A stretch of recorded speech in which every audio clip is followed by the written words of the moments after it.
सुप्रभात बच्चों। पिछली कक्षा में हमने विभिन्न माध्यमों के लिए लेखन विषय पर विस्तृत चर्चा की थी।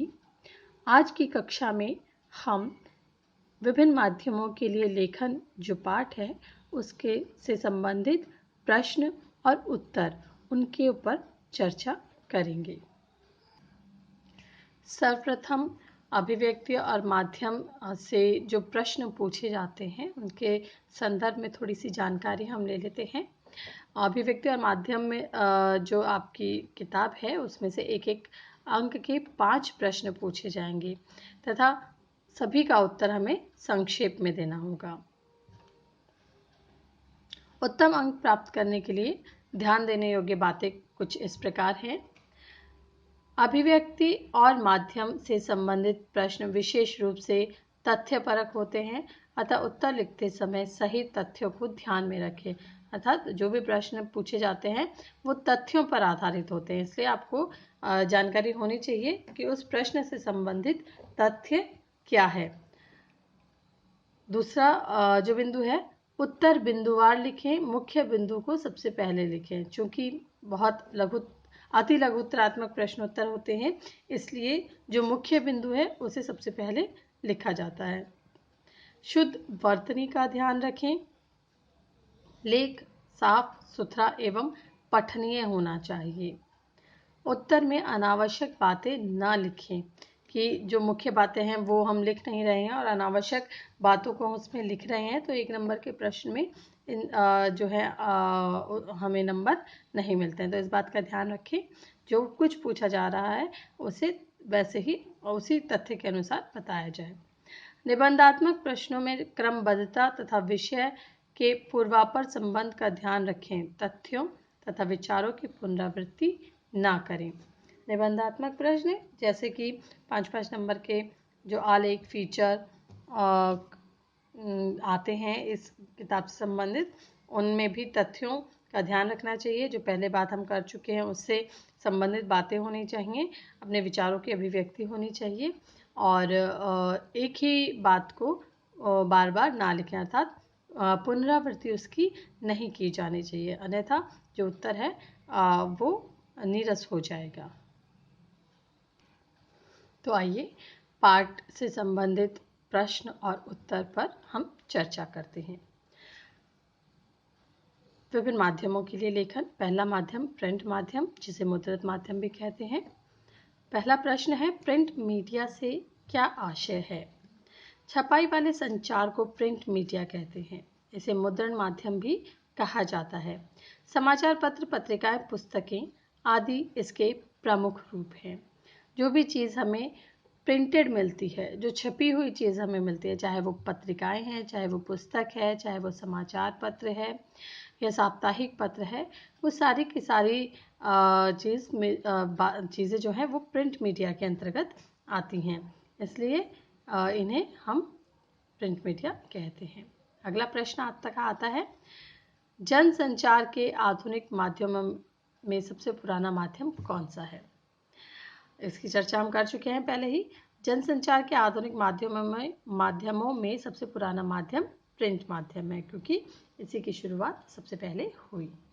आधुनिक छापे खाने का आविष्कार किसने किया? आधुनिक छापे खाने का आविष्कार जर्मनी के गुटेनबर्ग ने किया। अगला प्रश्न, भारत में पहला छापाखाना कब और कहाँ खुला था? भारत में पहला छापाखाना सन 1556 में गोवा में खुला। इसे ईसाई मिशनरियों ने धर्म प्रचार की पुस्तकें छापने के लिए खोला था। जनसंचार के मुद्रित माध्यम कौन कौन से हैं? मुद्रित माध्यमों के अंतर्गत अखबार, पत्रिकाएं, पुस्तकें आदि आती हैं। मुद्रित माध्यम की विशेषताएं, कई बार प्रश्न आ जाता है मुद्रित माध्यम की 2 विशेषताएं लिखें, तो इस पर भी हमें ध्यान रखना है। तो इसका उत्तर हम इस तरह से देंगे, छपे हुए शब्दों में स्थायित्व होता है, इन्हें सुविधा अनुसार किसी भी प्रकार से पढ़ा जा सकता है। यह माध्यम लिखित भाषा का विस्तार है। यह चिंतन, विचार, विश्लेषण का माध्यम है। तो ये मुख्य विशेषताएं हैं इसकी। आगे, मुख्य मुद्रित माध्यम की सीमाएं या दोष क्या है। इसकी सबसे बड़ी जो खामी है, जो दोष है, वो यही है कि निरक्षरों के लिए मुद्रित माध्यम किसी काम के नहीं होते। वे तुरंत घटी घटनाओं को संचालित नहीं कर सकते। इसमें स्पेस तथा शब्द सीमा का ध्यान रखना पड़ता है। इसमें एक बार समाचार छप जाने के बाद अशुद्धि सुधार नहीं किया जा सकता। मुद्रित माध्यमों के लेखन के लिए लिखते समय किन किन बातों का ध्यान रखा जाना चाहिए। जब हम मुद्रित माध्यम पर लेखन कर रहे हैं, लेखन कार्य, तो उसके अंतर्गत हमें किन बातों का ध्यान रखना चाहिए वो महत्वपूर्ण है। तो कोई भी 2 या 3 जितनी भी प्रश्न में पूछी जाती हैं वो आप इसमें लिख सकते हैं।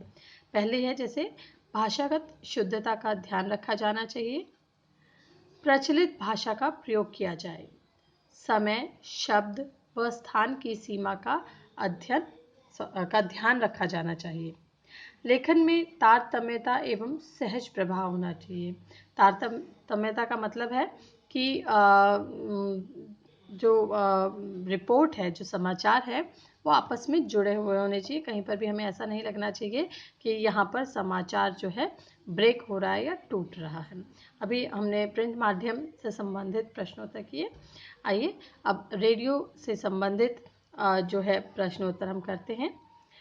इलेक्ट्रॉनिक माध्यम से क्या तात्पर्य है। जिस जनसंचार में इलेक्ट्रॉनिक उपकरण का सहारा लिया जाता है, इलेक्ट्रॉनिक माध्यम कहते हैं। रेडियो, दूरदर्शन, इंटरनेट प्रमुख इलेक्ट्रॉनिक माध्यम हैं।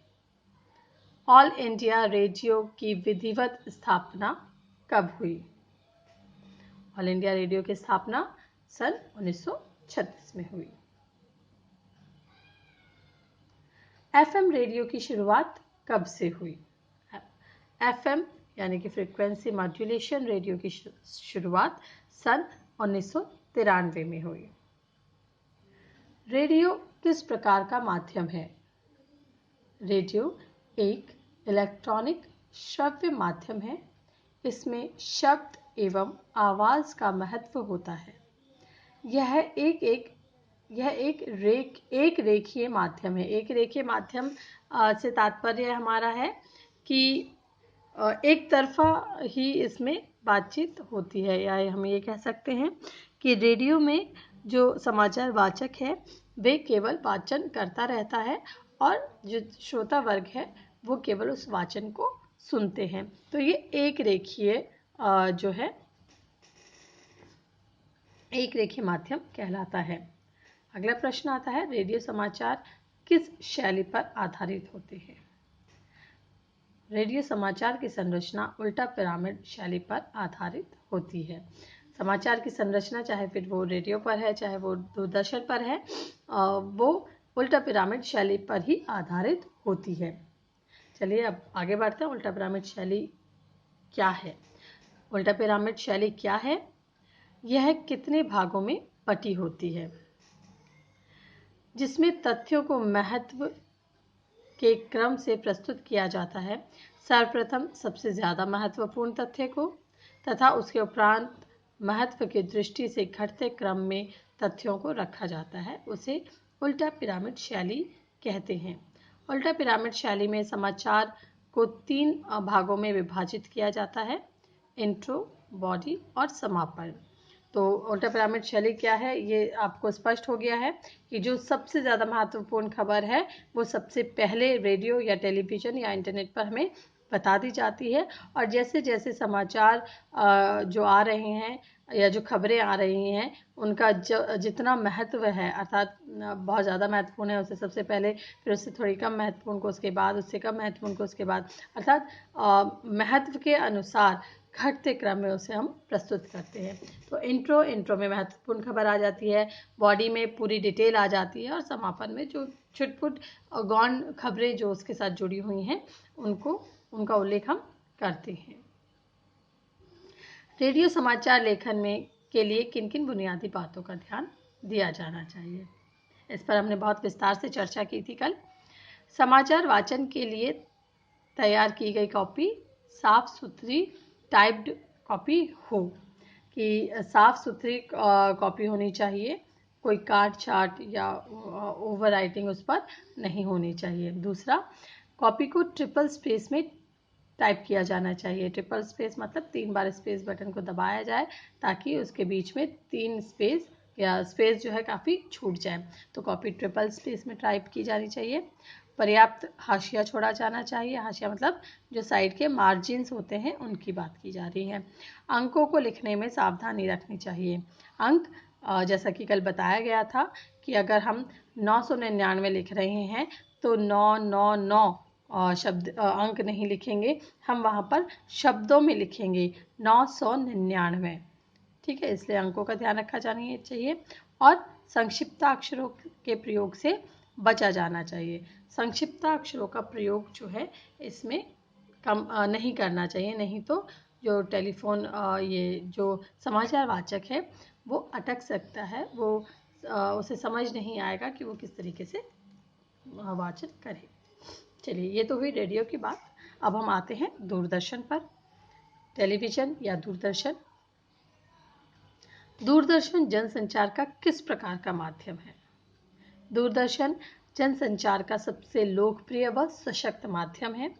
इसमें ध्वनियों के साथ साथ दृश्यों का भी समावेश होता है। इसके लिए समाचार लिखते समय इस बात का ध्यान रखा जाता है कि शब्द व पर्दे पर दिखने वाले दृश्य में समानता हो। ठीक है, तो हम इसे ये कह सकते हैं कि दृश्य और श्रव्य दोनों ही प्रकार का माध्यम दूरदर्शन है। दृश्य और श्रव्य का मतलब, दृश्य मतलब जो दिखता है, श्रव्य मतलब जो सुनता है। तो बहुत ही लोकप्रिय माध्यम है। और जो सबसे महत्वपूर्ण बात वो है इसमें, वो ये है कि जो पर्दे पर दृश्य दिखाया जा रहा है, शब्द भी उससे समानता रखते हुए बोले जाने चाहिए। अर्थात जैसे जैसे दृश्य चल रहा है वैसे वैसे हमें उससे संबंधित समाचार बोले जाने चाहिए।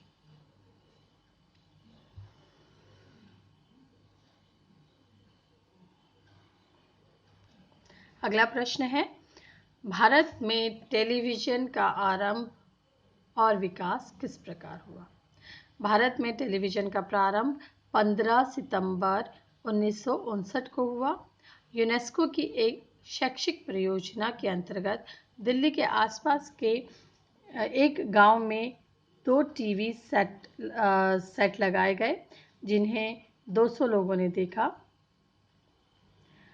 1965 के बाद विधिवत टीवी सेवा आरंभ हुई और इसे जो है 1976 में दूरदर्शन नामक निकाय की स्थापना हुई। अगला प्रश्न है, टीवी खबरों के विभिन्न चरणों को लिखिए। टीवी खबरों के विभिन्न चरण इस प्रकार हैं। दूरदर्शन में कोई भी सूचना निम्न चरण या सोपानों को पार कर दर्शकों तक पहुंचती है। पहला आता है आपका फ्लैश या ब्रेकिंग न्यूज़, समाचार को कम से कम शब्दों में दर्शकों तक तत्काल पहुंचाना। ड्राई एंकर, एक एंकर द्वारा शब्दों में खबर के विषय में बताना। तीसरा, फोन इन, एंकर रिपोर्टर से फोन पर बात कर दर्शकों तक सूचनाएं पहुंचाता है। अगला है एंकर विजुअल, समाचार के साथ साथ संबंधित दृश्यों को दिखाया जाना। पांचवा आता है आपका एंकर बाइट, एंकर का प्रत्यक्षदर्शी या संबंधित व्यक्ति के कथन या बातचीत द्वारा प्रामाणिक खबर प्रस्तुत करना।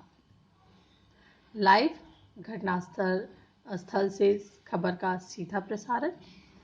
एंकर पैकेज, इसमें एंकर द्वारा प्रस्तुत सूचनाएं संबंधित घटना के दृश्य, बाइट, ग्राफिक्स आदि द्वारा व्यवस्थित ढंग से दिखाई जाती है।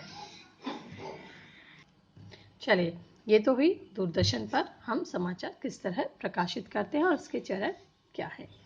आगे आते हैं। इस पाठ का जो अगला माध्यम हमने देखा जनसंचार माध्यम, वो है इंटरनेट। इंटरनेट क्या है, इसके गुण दोषों पर प्रकाश डालिए।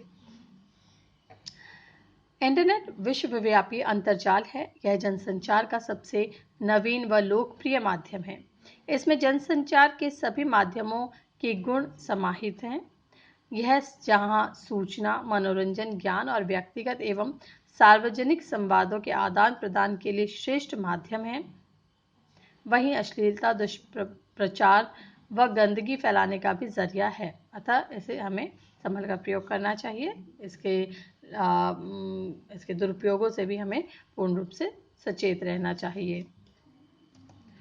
इंटरनेट पत्रकारिता क्या है?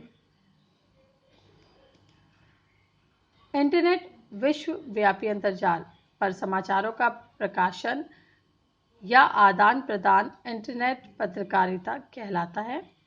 इंटरनेट पत्रकारिता दो रूपों में होती है। प्रथम, समाचार संप्रेषण के लिए नेट का प्रयोग करना। दूसरा, रिपोर्टर अपने समाचार को ईमेल द्वारा अन्यत्र भेजने व समाचार को संकलित करने तथा उसकी सत्यता, विश्वसनीयता सिद्ध करने के लिए करता है। आगे है, इंटरनेट पत्रकारिता को किन किन नामों से जाना जाता है? ऑनलाइन पत्रकारिता, साइबर पत्रकारिता, वेब पत्रकारिता आदि नामों से इंटरनेट पत्रकारिता को जाना जाता है। विश्व स्तर पर इंटरनेट पत्रकारिता का विकास किन किन चरणों में हुआ? विश्व स्तर पर इंटरनेट पत्रकारिता का विकास निम्नलिखित चरणों में हुआ। प्रथम चरण हम बताते हैं 1982 से 1992, द्वितीय चरण 1993 से 2001 और तृतीय चरण में आता है 2002 से अब तक का पूरा विस्तार जो इंटरनेट के जरिए फैला है। भारत में इंटरनेट पत्रकारिता का प्रारंभ कब से हुआ? पहला चरण 1993 से तथा दूसरा चरण 2003 से शुरू माना जाता है। भारत में सच्चे अर्थों में वेब पत्रकारिता करने वाली साइटें rediff.com, इंडिया इन्फोलाइन व सीफी हैं। rediff को भारत की पहली साइट कहा जा सकता है या कहा जाता है। वेब साइट पर विशुद्ध पत्रकारिता शुरू करने का श्रेय किसको जाता है? ये जाता है श्रेय तहलका.com को। भारत में कौन कौन से समाचार पत्र इंटरनेट पर उपलब्ध हैं? भारत में आजकल ज़्यादातर हम देखते हैं समाचार पत्र उपलब्ध हैं। बहुत मतलब ज़्यादातर कह सकते हैं कि जितने भी समाचार पत्र निकलते हैं उसमें से अधिकतर जो हैं इंटरनेट पर हमें मिल जाते हैं। जैसे इसमें से कुछ का नाम आपको यहाँ पर उत्तर में बताना है। Times of India, Hindustan times, Indian express, Hindu, Tribune, Dainik Bhaskar, Rajasthan Patrika, Dainik Jagran इत्यादि बहुत सारे हैं। अगला प्रश्न है, भारत की पहली साइट कौन सी है जो इंटरनेट पर पत्रकारिता कर रही है? पहली साइट रेडिफ। हिंदी वेब जगत में कौन कौन सी साहित्यिक पत्रिकाएं चल रही हैं? हिंदी वेब जगत में अनुभूति, अभिव्यक्ति, हिंदी नेट, सराय आदि साहित्यिक पत्रिकाएं चल रही हैं। तो बच्चों, हमने इसमें इंटरनेट पढ़ा, रेडियो पढ़ा, दूरदर्शन पढ़ा और प्रिंट माध्यम पढ़ा। उससे संबंधित प्रश्नों को आप तक उत्तर सहित मैंने पहुंचाया है और अब मैं ये चाहती हूँ कि आपके अभ्यास हेतु कुछ प्रश्न यहाँ पर दिए जा रहे हैं। आप इन प्रश्नों को पढ़ें, इनका अध्ययन करें। हमने पिछली कक्षाओं में जो भी पढ़ाया है वो उससे संबंधित ही प्रश्न हैं, कहीं अलग से प्रश्न इसमें नहीं दिए जा रहे हैं। तो अभ्यासार्थ मैंने आपके लिए प्रश्न दिए हैं। पहला प्रश्न आपका है, भारत में पहला छापाखाना किस उद्देश्य से खोला गया? इस पर हम विस्तृत चर्चा पहले ही कर चुके हैं।